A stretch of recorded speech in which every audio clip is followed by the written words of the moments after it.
En la reunión familiar, mis propios padres y hermano dejaron fuera a mi hija como si no fuera parte de la familia. Llegué a casa tras un turno de 18 horas y encontré a mi hija llorando. Mi propia familia la había echado de la fiesta de aniversario. Dijeron que no había sitio. Al día siguiente no grité, no lloré. Solo congelé sus cuentas. Déjenme respirar. Y ahora, escuchen bien esta historia. El último plato salió de la cocina a las 11:27 de la noche. Un filete perfectamente sellado sobre un puré de coliflor trufado que olía a gloria y a cansancio acumulado. Mi equipo se movía a mi alrededor como soldados tras una guerra, silenciosos, agotados, limpiando cada rincón del acero inoxidable donde habíamos sudado y sangrado esas 8 horas. El estruendo de las ollas ya no estaba. Solo quedaba el sonido del agua cayendo y los paños pasando una y otra vez. Yo era la chef, la jefa, la que daba las órdenes, la que mantenía la orquesta funcionando mientras todos los demás perdían el ritmo. Pero esa noche solo era una madre agotada que quería volver a casa con su hija. Jefa, impecable servicio, me dijo Mateo, mi segundo al mando, mientras se quitaba el delantal. Sus ojos jóvenes todavía brillaban, los míos ya no.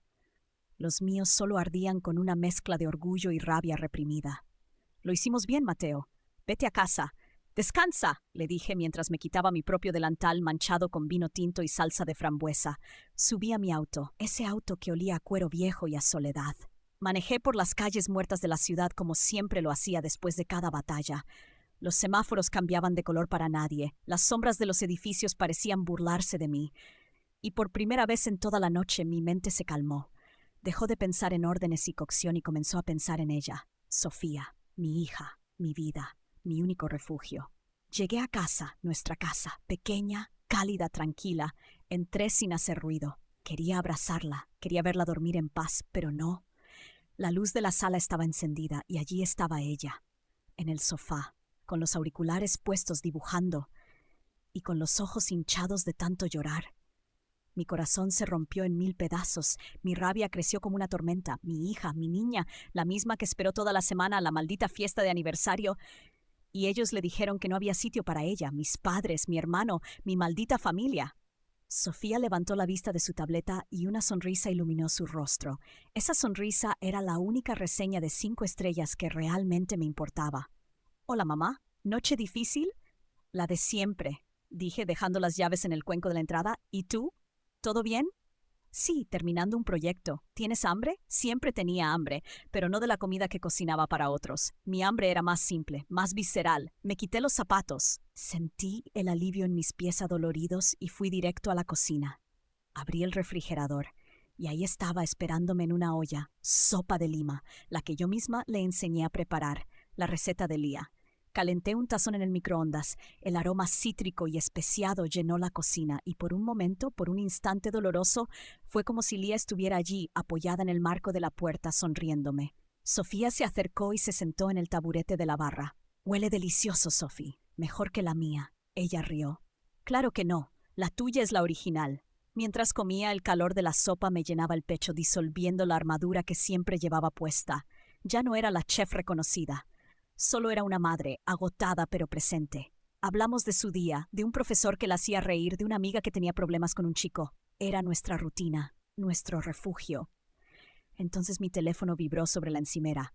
Lo ignoré. Volvió a vibrar, insistente, molesto. Con un suspiro lo tomé.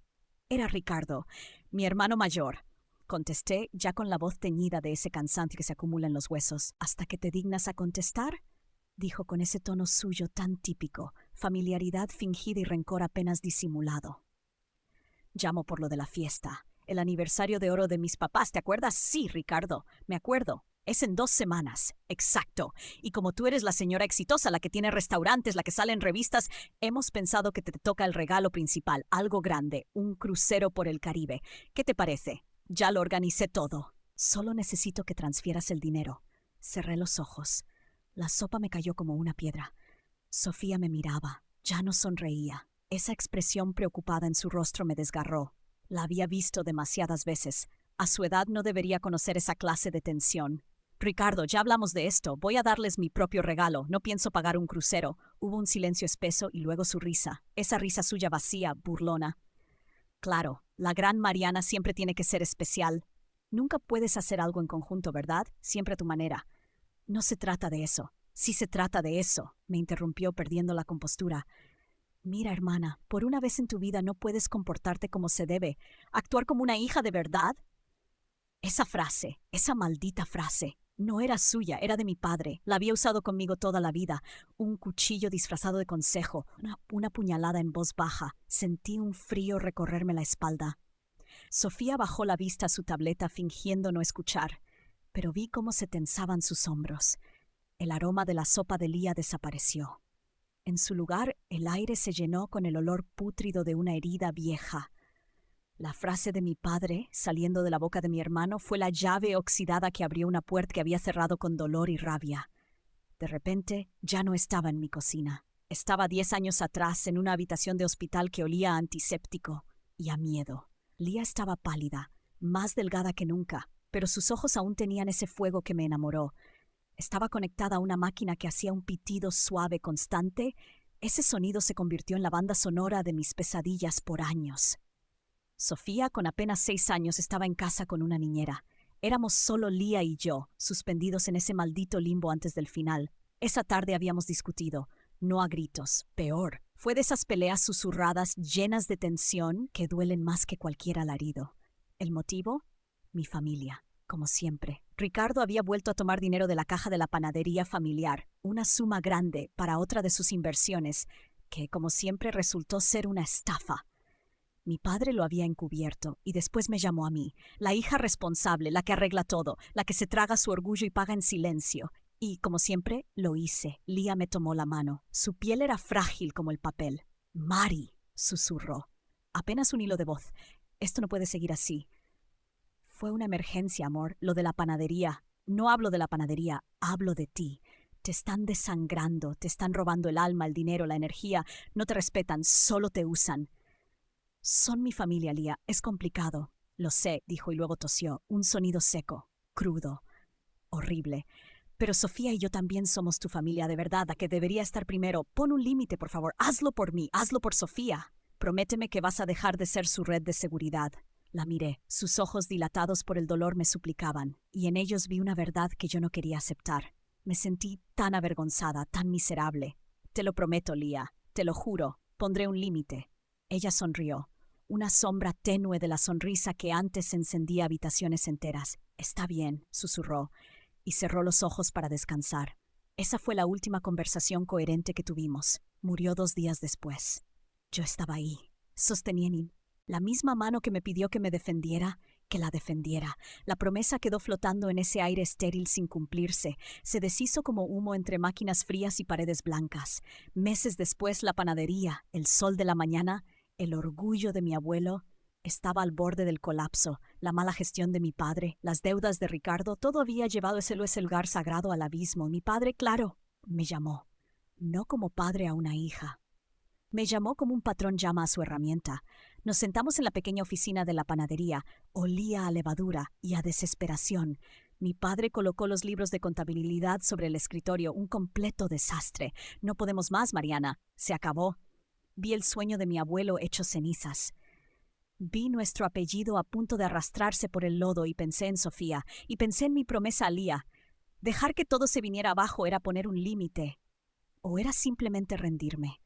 Tomé una decisión, una que me costó hasta el último centavo ahorrado, y me obligó a pedir un préstamo que me ahogaría durante años. «La salvaré», dije con la voz firme, pero con una condición. La panadería se pone a mi nombre. Legalmente será mía. Ustedes pueden seguir dirigiéndola, papá. Tú seguirás siendo el jefe. Ricardo seguirá con su puesto de siempre. Nadie tiene por qué enterarse. Pero el control, la propiedad, serán míos. Es la única manera de proteger mi inversión y sí, también la única forma de proteger el legado de mi abuelo, de ustedes mismos. Mi padre me miró. Y no vi gratitud, vi una herida en su maldito orgullo. Vi el resentimiento de un rey destronado, aunque su reino se estuviera cayendo a pedazos y yo lo estuviera salvando. «Haz lo que tengas que hacer, pero que Ricardo no se sienta menos. Él es sensible, sensible». «¡Qué risa! ¿Sensible, Ricardo?»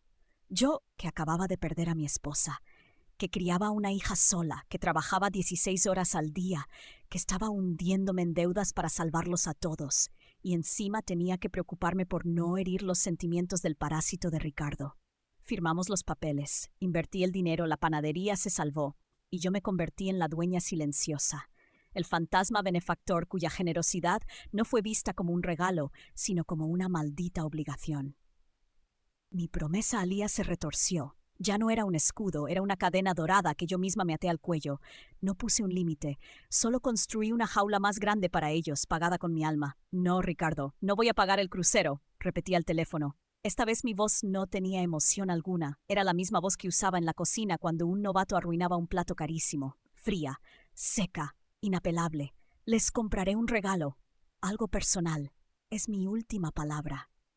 Pude oír su bufido de frustración antes de que colgara. El silencio que dejó fue tan ruidoso como sus reproches. Miré a Sofía. Había dejado su lápiz digital y me observaba con esos ojos grandes y serios, los ojos de Lía. ¿Estás bien, mamá? Forcé una sonrisa. Estoy bien, mi amor. Solo es Ricardo siendo Ricardo. No te preocupes, pero ella se preocupaba. Siempre lo hacía.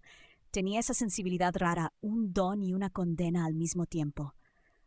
Ella podía leer las corrientes familiares mejor que nadie. Los días siguientes fueron un silencio incómodo disfrazado de tregua. Ricardo no volvió a llamar. Mi madre me envió un mensaje lleno de emojis de flores, diciendo lo emocionada que estaba por la fiesta y lo lindo que sería tener a toda la familia reunida.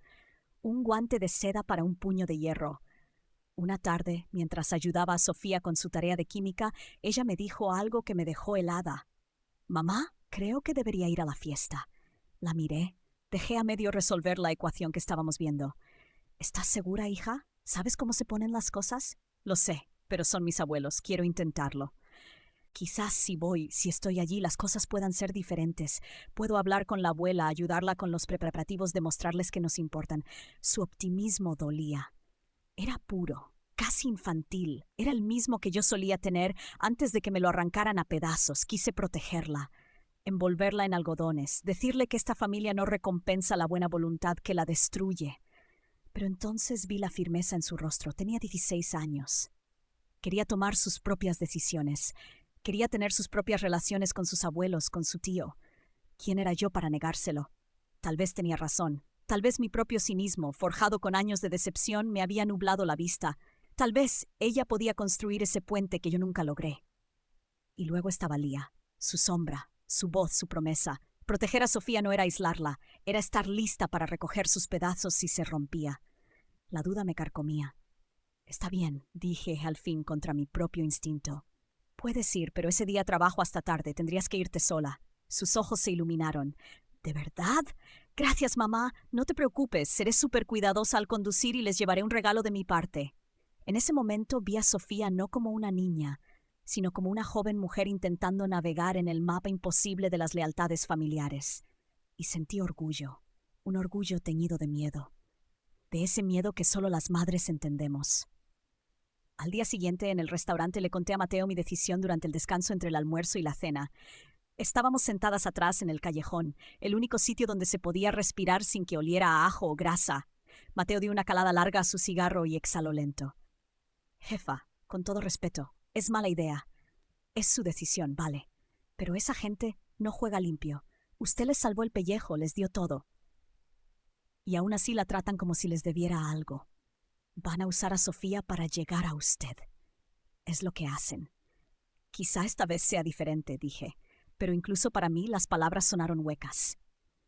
Mateo apagó el cigarro contra la pared de ladrillo. Me miró directo. Su lealtad era una de las pocas cosas firmes que me quedaban en la vida. «Ojalá tenga razón, jefa, de verdad. Pero he visto cómo terminan estas historias, y nunca es bonito. Un día esa gente va a morder la mano que les da de comer, y me temo que ese día está cerca». Sus palabras se quedaron conmigo, como una maldita profecía que elegí ignorar. Me aferré a la esperanza en los ojos de mi hija, una esperanza frágil como cristal. Le permití ir diciéndome a mí misma que era un acto de confianza, pero en el fondo sabía que era cobardía. Era más fácil dejarla ir que tener esa conversación que ella siempre quiso que tuviera. Más fácil aferrarme a la ilusión de que esta vez sería diferente, que enfrentar la verdad que me había explotado en la cara demasiadas veces. La noche de la fiesta llegó con un cielo despejado, una brisa fresca de esas noches perfectas que parecen una burla cruel cuando por dentro se está gestando una tormenta. En la cocina del restaurante todo era caos. Una mesa de 12, un crítico gastronómico que llegó sin avisar. El horno decidió fallar justo en la mitad del servicio. Yo estaba en mi elemento, dando órdenes, apagando fuegos, literales y figurados, moviéndome con precisión quirúrgica entre el caos. Mi teléfono vibraba sin parar. No tenía tiempo para distracciones. Sofía me había enviado una foto antes de irse. Llevaba un vestido azul que le hacía brillar los ojos. Los ojos de Lía.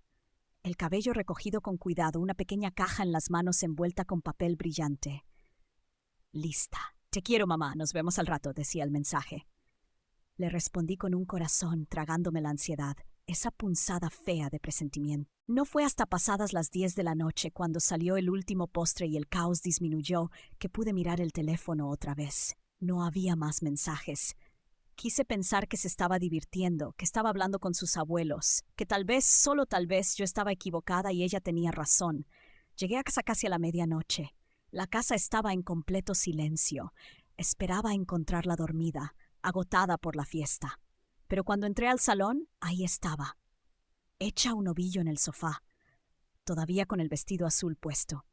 A su lado, sobre la mesita de café, estaba la cajita de regalo, intacta, perfectamente envuelta, como si su amor no hubiera tenido dónde entrar. Sus zapatos estaban en el suelo, como si los hubiera pateado. Estaba despierta, los ojos fijos en el techo, llenos de lágrimas detenidas. Parecían de cristal. El corazón se me detuvo. Todo el cansancio desapareció, reemplazado por una furia helada. «Sophie», dije apenas. «¿Qué pasó? ¿Por qué estás aquí?» Se sentó lentamente. Se abrazó las piernas, la espalda recta como si se estuviera sosteniendo con puro orgullo. «No había sitio, mamá». Esa frase me partió. «¿Cómo que no había sitio? ¿Dónde?» En la mesa, susurró y la voz se le quebró. En la mesa principal. Me senté frente a ella, luchando por no gritar, por no salir corriendo a incendiar esa maldita fiesta. «Cuéntamelo todo, desde el principio», respiró hondo, temblando. Llegué a tiempo. Saludé a todos. El abuelo Ernesto me dio un abrazo rápido, como si le diera asco. La abuela Isabel, cuando me vio, fue como si hubiera visto un fantasma, como si no supiera quién. Le di el regalo y me dijo: «¡Ay, mi hija, qué detalle! Ponlo allá con nosotros». «¿Con nosotros?», pregunté. Sofía sintió.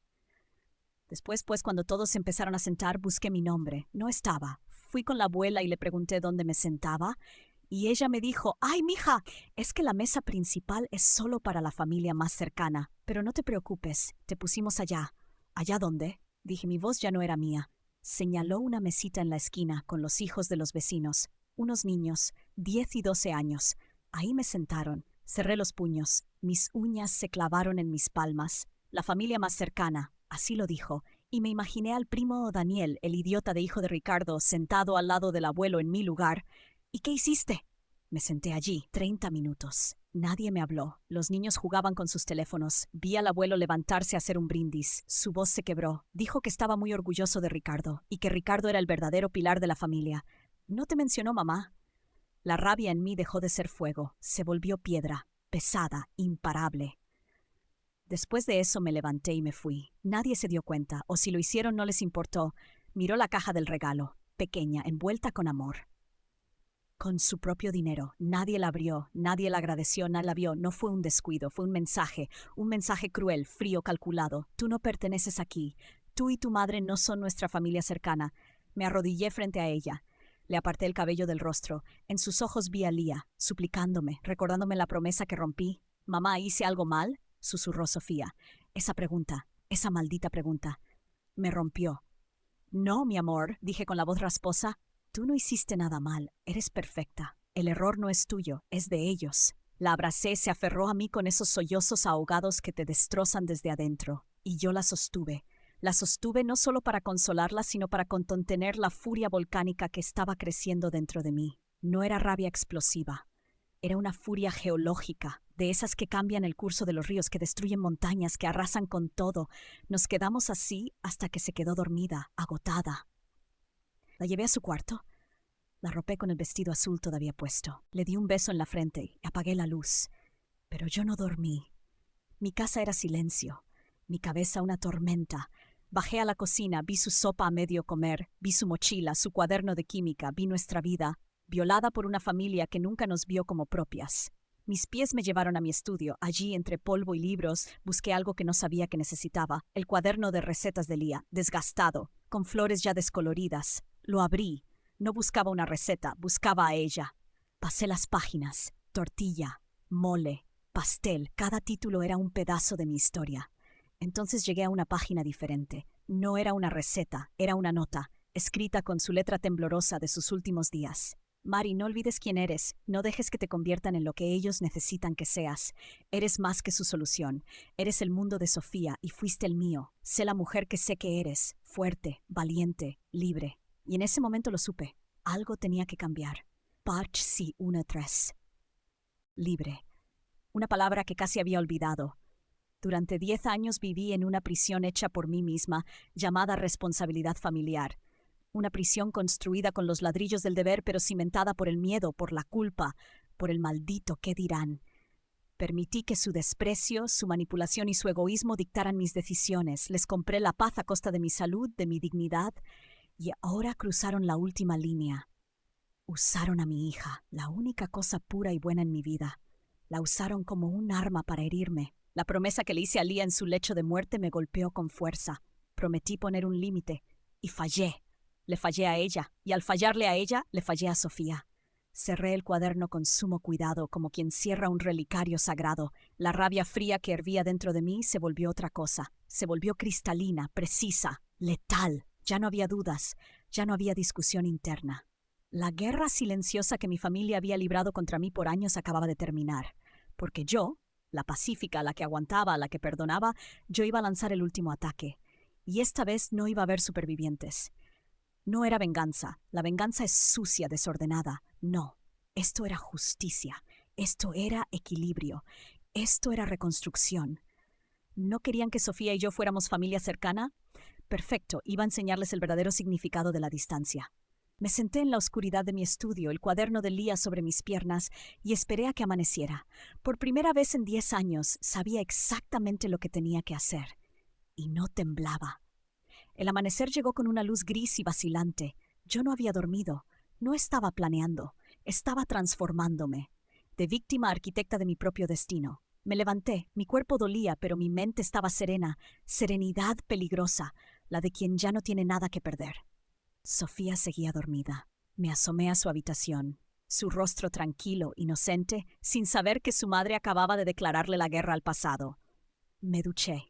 No me puse mi uniforme de chef. Me puse un traje negro, el mismo que usé en el funeral de Lía, el mismo que usé cuando firmé la escritura de la panadería. Hoy también iba a ser un funeral. Antes de ir al banco había un ritual que debía cumplir. Conduje por la ciudad, viendo cómo despertaba sin saber que yo estaba a punto de despertar mi propia revolución. Me detuve a 2 cuadras del lugar. Caminé. Ahí estaba la fachada. Un amarillo chillón tratando de parecer alegre. El letrero seguía igual, como si aún significara algo. Entré. El timbre de la puerta sonó con un eco extraño. Ya no olía igual. Sí, seguía oliendo a pan, pero no era el olor de antes. No era el alma de la levadura madre de mi abuelo. Era olor a fábrica, a premezcla. A traición. ¿En qué le puedo ayudar, señora? Una empleada joven. No la conocía. Un bolillo, dije, me lo dio. Pagué en silencio. Salí, caminé hasta el parque de enfrente, el mismo banco donde mi abuelo me sentaba de niña con una concha en la mano. Saqué el bolillo. Estaba tibio. Lo partí. No crujió. Se rasgó. Le di un mordisco. Y supe todo. Ese pan estaba muerto. Correcto en técnica, vacío en espíritu. Un producto sin historia. Un cadáver con levadura. Y entendí que yo no estaba destruyendo un legado. El legado ya estaba muerto, asesinado por el ego, por la codicia, por la mediocridad. Yo solo estaba firmando el certificado de defunción. Tiré la bolsa, me limpié las manos, me subí al coche y fui al banco. Entré al edificio de mármol como una ejecutiva, no como la hija buena, no como la hermana útil, como la dueña. Buenos días, Carlos, saludé al gerente. ¡Qué sorpresa, Mariana! ¿Todo bien? Perfecto. Vengo a hacer unos cambios en la cuenta de Panadería del Sol S.A.D.C.B. Saqué los papeles, el acta constitutiva, la que me dejaba a mí como socia mayoritaria, con plenos poderes. A partir de ahora, dije, quiero congelar todas las líneas de crédito asociadas a la empresa, quiero cancelar las tarjetas corporativas de Ernesto y Ricardo Rojas y revocar su acceso inmediato a cualquier fondo. Solo yo firmo, solo yo autorizo. Carlos me miró atónito. ¿Hubo algún problema? llamémoslo, una reestructuración por razones éticas. Media hora después, todo estaba hecho. 30 minutos para deshacer 10 años de sumisión. Salí. El sol brillaba, y yo sentí el peso de algo que me había quitado de encima. No era alegría, no era tristeza, era libertad. El primer movimiento estaba hecho. Ahora solo quedaba ver cuán fuerte gritaba la reina. A las 11:42 llegó la primera llamada. Estaba en mi cocina, supervisando el almuerzo. Era Ricardo. La dejé sonar. No respondí. 2 minutos después, otra llamada. Esta vez contesté y puse el altavoz. Bueno, mientras seguía cortando cebollín con precisión quirúrgica. Mariana, ¿qué demonios hiciste? Su voz era un chillido, una rata chillando en la oscuridad. Estoy en Costco queriendo pagar un televisor de 80 pulgadas y la tarjeta dice fondos insuficientes. ¡La tarjeta de la empresa! ¡Lo sé!, dije sin dejar de cortar. ¡Tac, tac, tac! El cuchillo seguía su ritmo. Lo sé perfectamente. ¿Cómo que lo sabes? Arreglo, la gente me está mirando. Eso ya no es mi problema, Ricardo.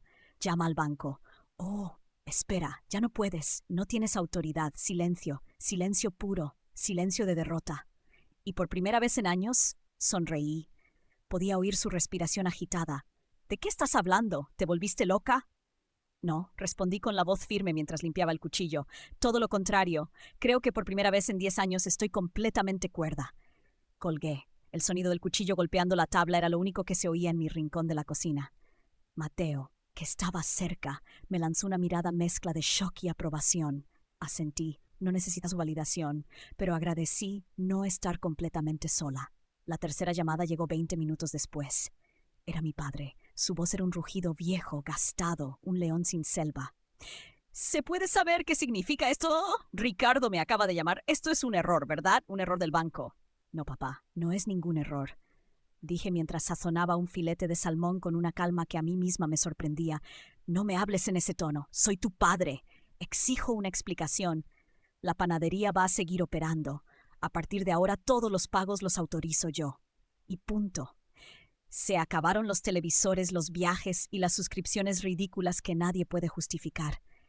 Insolente. Después de todo lo que hice por ti, te di un trabajo cuando eras un adolescente.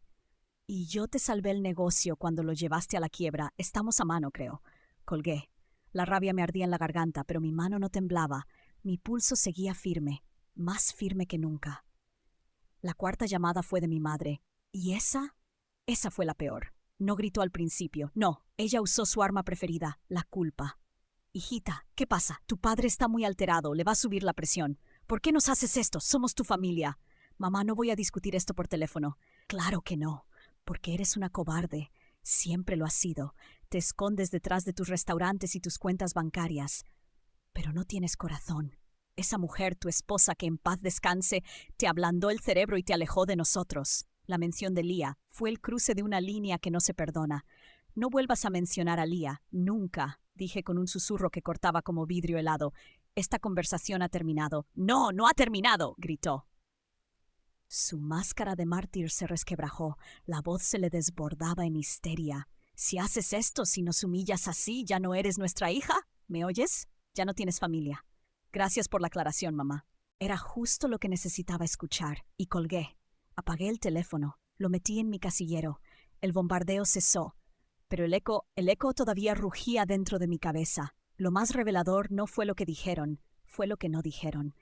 En ninguna de las llamadas nadie mencionó a Sofía, nadie preguntó si esto era por la fiesta, nadie conectó los puntos. Su negación era profunda, casi patológica.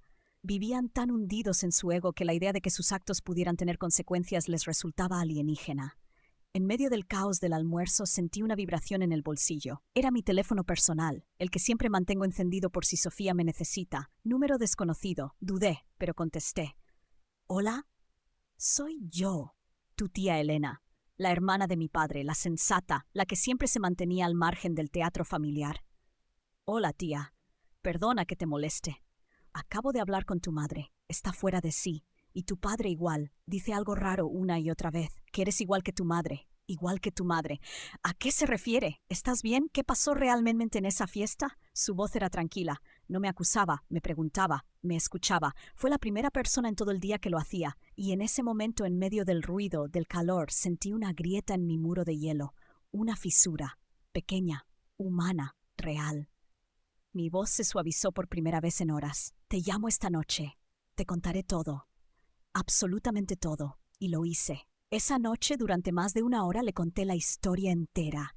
La historia que nadie quería oír. No solo la fiesta, sino los 10 años de silencio, la promesa que le hice a Lía, cómo mi apoyo se volvió una herramienta para mantenerme sumisa, cómo me borraban sistemáticamente, cómo Sofía fue la gota que lo desbordó todo. Cuando terminé, hubo un largo silencio. No lo sabía, dijo al fin. No sabía la mitad de todo esto. Ellos lo pintan de otra forma. Dicen que te crees mejor, que eres distante. Lo sé, tía. Es un cuento que les conviene, pero lo que le hicieron a Sofía, eso no tiene nombre.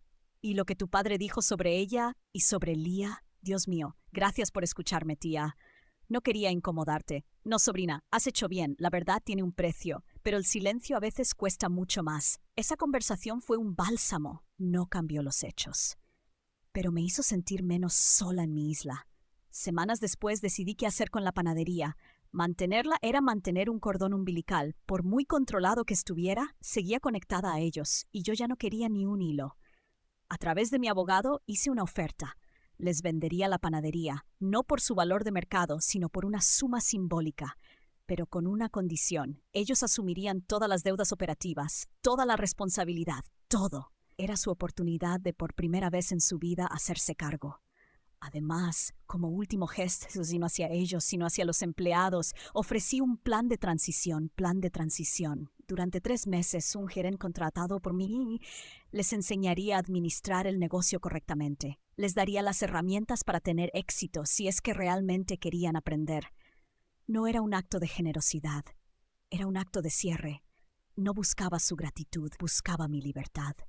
Quería demostrarme a mí misma que podía terminar esto con la cabeza en alto, con una integridad que ellos jamás habían conocido. Estaba limpiando la casa, no por ellos, sino por mí. Estaba pagando el precio de la verdad para finalmente poder vivir en paz. Aceptaron la oferta. No tuvieron otra opción. La carta de su abogado resumaba una resignación amarga, como si yo les estuviera haciendo un favor envenenado. Y quizás sí, porque para ellos, cualquier cosa que no tuviera que pasar un nuevo sesión de transición comenzó a usa de esta cínica. Recibía informes semanales del gerente. No quería estar cerca. No quería involucrarme más. Estaba cerrando heridas, no abriéndolas. En casa, la vida encontró un nuevo ritmo, más suave, más ligero. Sin la nube oscura de la obligación familiar colgando sobre nosotras, el aire se sentía más limpio. Pasaba más tiempo con Sofía. Cocinábamos juntas, no por necesidad, sino por placer. Íbamos al cine, hablábamos, realmente hablábamos. Estaba redescubriendo a mi hija. Y en el proceso me redescubrí a mí misma. Una noche, aproximadamente un mes después del inicio de la transición, una tormenta azotó la ciudad. La lluvia golpeaba con furia las ventanas. Estábamos viendo una película, acurrucadas en el sofá, compartiendo un tazón de palomitas. Entonces sonó el timbre. Nos miramos desconcertadas. Nadie venía a casa sin avisar, y mucho menos en medio de un diluvio. Me acerqué a la puerta y miré por la mirilla. El corazón me dio un vuelco. Era Ricardo. Estaba de pie en mi porche, empapado, sin paraguas, el cabello pegado a la frente. Parecía más viejo, más delgado. La arrogancia habitual había desaparecido. En su lugar había desesperación. Dudé. Una parte de mí quería cerrar el cerrojo y volver al sofá, pero otra parte, de simple curiosidad, me hizo abrir la puerta unos centímetros, bloqueando el paso con el cuerpo. ¿Qué quieres, Ricardo? Mi voz era tranquila, demasiado tranquila. La tormenta rugía detrás de él, pero yo estaba inmóvil. ¿Puedo pasar, por favor? Estoy helado. Puedes decir lo que tengas que decir desde ahí. Tragó saliva. La lluvia le chorreaba por la cara. No puedo hacerlo. Es demasiado. Los números, los proveedores, los horarios. Papá no ayuda. Mamá llora todo el día. Esto nos está matando. Lo miré sin expresión. Esperé. Necesitamos tu ayuda, dijo con la voz quebrándose. Solo un poco más. Quizás si tú nos asesoraras o nos prestaras un poco de dinero para contratar a alguien. Te di un gerente profesional. Me consta que ha intentado enseñarte.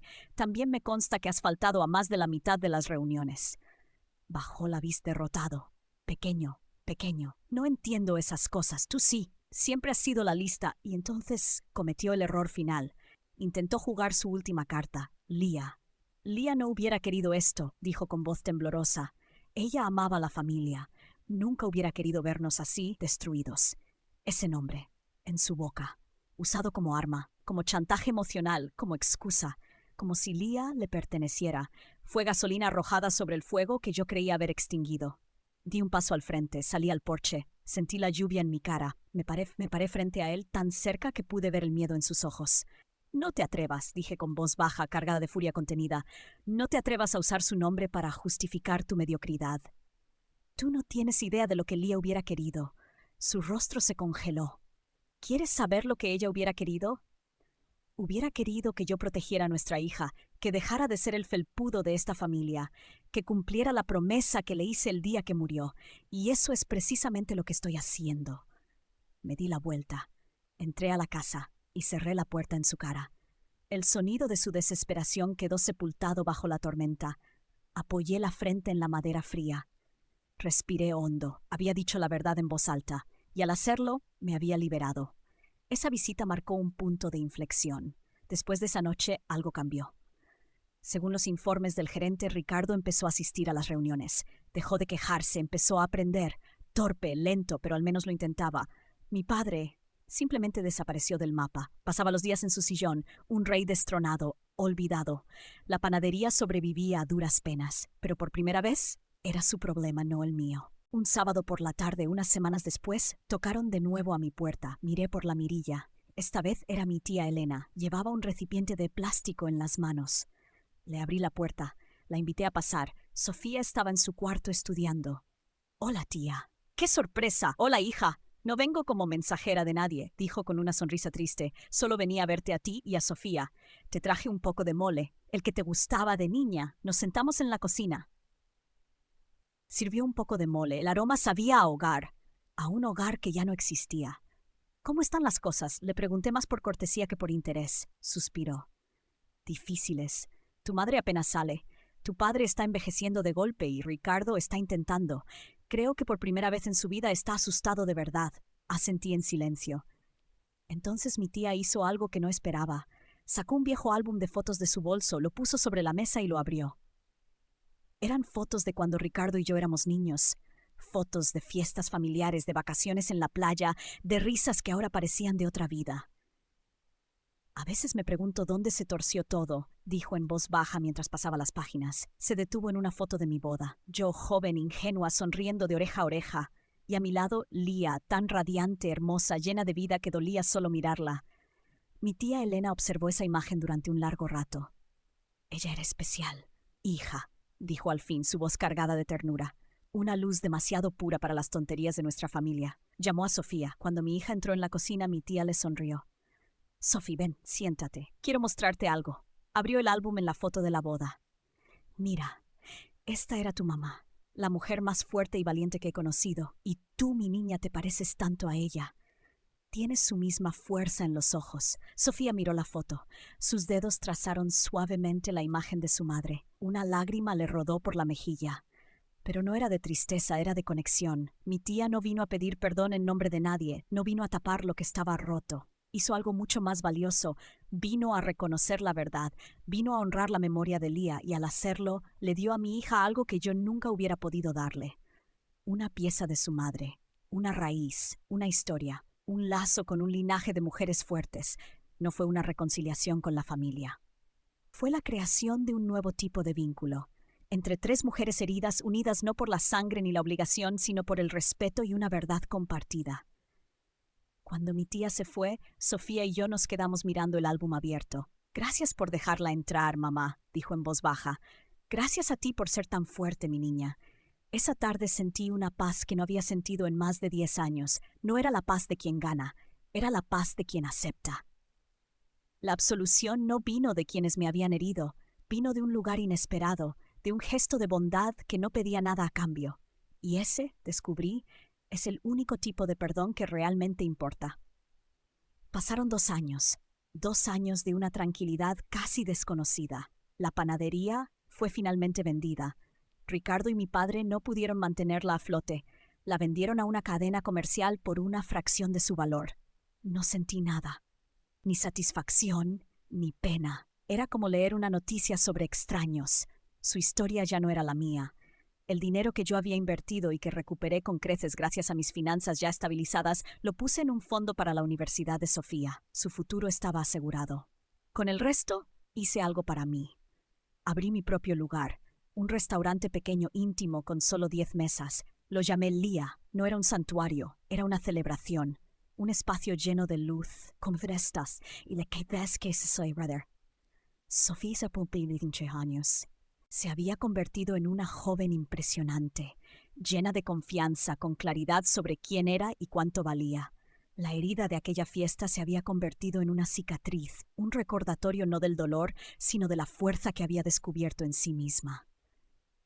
Una tarde estábamos en la cocina del restaurante el día antes de abrir. El sol de la tarde entraba por los ventanales bañando el acero inoxidable en una luz dorada. Le enseñaba a perfeccionar la receta de la sopa de lima, la original, la del cuaderno de su madre. Su teléfono vibró sobre la mesa, un número desconocido, pero ambas sabíamos quién podía ser. En los últimos 2 años los intentos de contacto habían sido esporádicos. Un mensaje de cumpleaños de mi madre, un feliz Navidad de un primo lejano. Nunca respondíamos. Sofía me miró con una pregunta muda en los ojos, asentí levemente. Tomó el teléfono y lo desbloqueó. El mensaje era corto. Hija, soy tu abuelo. Solo quería decirte que lo siento. Ella lo leyó. Su rostro no mostró emoción. Sin dudar, presionó el botón de borrar. El mensaje desapareció. Levantó la vista y me sonrió. Una sonrisa serena, adulta. Creo que le falta un poco de cilantro, ma. Yo también lo creo, le respondí, devolviéndole la sonrisa. Continuamos cocinando. El silencio entre nosotras era cómodo, lleno de todo lo que ya no necesitábamos decir. Mi legado para ella no era el dinero, ni un negocio, ni un apellido. Tampoco era una deuda emocional con una familia rota. Mi legado era ese momento, la fuerza de reconocer una disculpa y tener la libertad de no necesitarla, la sabiduría de elegir su propia paz por encima del drama de otros. Dijeron que no había sitio para ella en su mesa. Y tenían razón. Su lugar nunca estuvo allí. Su lugar estaba aquí a mi lado, construyendo nuestro propio futuro. Un plato de sopa a la vez, un futuro donde éramos nosotras quienes decidíamos quién se sentaba a nuestra mesa, y en ella siempre, siempre habría un lugar para nosotras.